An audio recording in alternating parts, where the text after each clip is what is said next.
Hi everyone, today I am going to be doing another flower from the flower wreath from Johanna Basford's 2021 planner, and I've picked out this daffodil to do. It's very spring-like. We're not quite in spring yet, but I thought it would be lovely to do it. It's lovely, bright and cheerful, and yellows can be a little bit of a problem, so I thought it might be fun, well for me anyway, so I thought it might be fun to challenge myself to do a yellow picture, and also hopefully it might be helpful to any of you that might struggle as well. I'm actually going to start with an orange. I'm using my Staedtler Ergosofts again. This is number 42, which is my palest orange, and I'm going to do this colour inside here on this sort of trumpet part of the daffodil, and I'm going to pop some orange inside there, and also just a tad on the edge. Now I'm pressing ever so gently here, I don't want loads on the edge, but this, you see, I feel there'll be some shadow under here, so it will be a little bit darker. And in fact I'm going to grab my slightly darker orange, which is this number 4, and I'm just going to go along the edge. I don't know how well you can see, I've tried to zoom in as far as I can, along the edge where there will be more shadow, and just try and blend and fade it out towards the edge with using this sort of round and round scumbling motion. So that's the sort of inside and the very edge done. And then I'm going to go in with the sort of dark yellow colour, the number 11. It's quite an orangey yellow, and I'm going to work up this centre part with this. I'm going to use these stripy movements, because if you look, there are these lines on here anyway, indicating that it might have sort of lines on it, and we could actually emphasise these with some colour in a moment.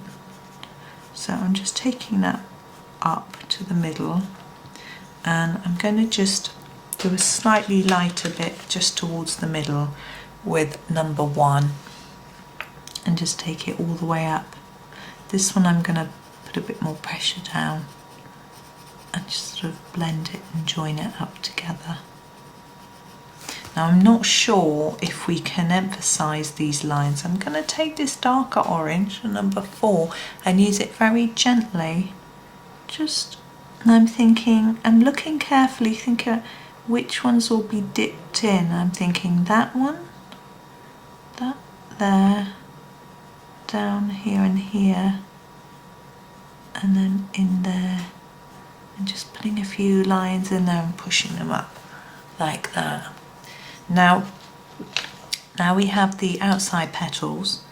Now quite often there's a bit of shadow on these, and in the photographs that I'm looking at, I've just gone into a search engine and looked, there's often quite a lot of black or grey. Now I'm slightly reluctant to do black or grey on such a pretty flower, so I'm going to do my shading in number 11, and I'm going to just pop some under here. Do you see where there would be, it's supposed to be under the line, where there would be shadow underneath that petal, and the same here, there'd be, I think there would be a little bit along here and here, and then maybe across here, and maybe just a tad coming out from the middle here and here and here as well, just a light amount. And now I'm going to go for the number 1, which is this very vibrant yellow, which is a sort of colour I think we probably tend to associate with many daffodils. Obviously there are loads of different varieties, and some of them, these leaves are actually white. Now I'm not going to take this all the way to the end. I'm going to go in with a slightly lighter yellow just for the tips of the petals, just to make them look a little bit different. My sister had a bunch of daffodils the other day in her shop. He looked really pretty. She has a shop in Shrewsbury, selling food and gifts and things. And lastly, number 10. Gosh, it looks very green in this light, doesn't it? Maybe it's just me, I'm not sure. And I'm going to just do the tips and blend that down into the rest of the petal. Now you can see we've got lines on here and dots and things that Johanna's drawn for us, I should say, and we could follow those along with some colour to emphasise it, but I'm not going to do that because I find it quite so tricky doing yellows. I'm just going to leave it as it is. Now with the stem part of the daffodil, we're going to do that as well, and I'm just having a look at some pictures to see what sorts of colours. Now often this part here is an almost brown dead piece looking, dead looking piece, and then this is a green stalk, but I don't want to do that sort of brown dead looking bit, so I'm just going to do the stalk. And I'm going to pick, thinking about what colour to do. It's tricky. I'm going to go for this colour. This is the number 57, and I'm going to start off with this in quite a light coating of colour, and then add some other colours too. Just checking that you can see that. I'm going to push it up because the stalk comes down quite low, so I'm just going to mark out the stalk really with this colour so I can see where I'm going with it, because it comes all the way down here and down here, so it's quite a long stalk, as daffodils often have. And then we've got this leaf here,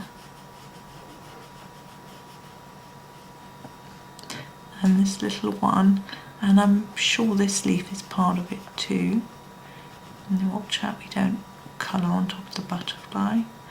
All these pretty little ones down here, down this part here, and down here to the bottom. Now we have these, but I'm going to make them part of this flower.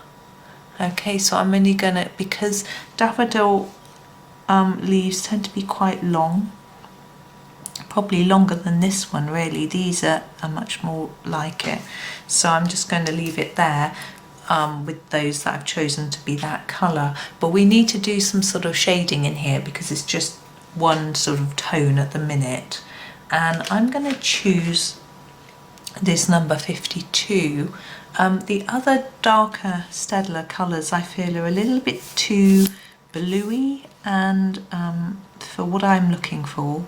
So I'm going to start putting some colour under here, some darker colour, and then trying to gently fade it in to the colour that's there already. And I'm going to leave that tip pale, but pop some colour down along the edge of the stalk. My idea is to try and keep this on the edge. It's not easy because the pencils, the drawing I mean, is very thin and narrow, but we'll see what happens. Now this side I think I'll do something similar. Now we need to think about these leaves. I'm going to do these in a slightly different way. Sorry, I'm faffing. There we go. And I'm thinking the light is going to be capturing the top, so this will be darker. So I'm going to go in here with a darker bit and gently just spread that up and leave these tips paler. Now this one, that bit comes to there. This one comes all the way from down there to up there. So I'm going to start with some darker colour down here. A little bit here, just fade it up on the end, and this one's similarly dark here and here. I'm leaving a little bit pale there, then some darker towards the tip. There we go. So that's, I'm happy with that daffodil as that is. You might want to fiddle a little bit more with the shading. Excuse me, I've suddenly gone very hoarse. Now I'm also thinking now, like I like to sort of try and balance the colours. We've got the fuchsia here and a yellow daffodil here. So I'll be looking to do something yellowy here or here to balance it slightly, and something pinky purple over here. Now with the Ergosoft we do have such a small range of colour that it's quite easy to make those balance. Now I did think I could do this butterfly as part of this little session, but I've decided not to because I don't want it to clash with the colour I do for this or for this, and I haven't yet decided exactly what I'm going to do for what, so I'm going to leave that butterfly for now and do that later. So I think I'm going to make that do. So we've only done that one flower, but I hope that was useful for you, and I hope you enjoyed the video. Thank you so much for watching, and happy colouring.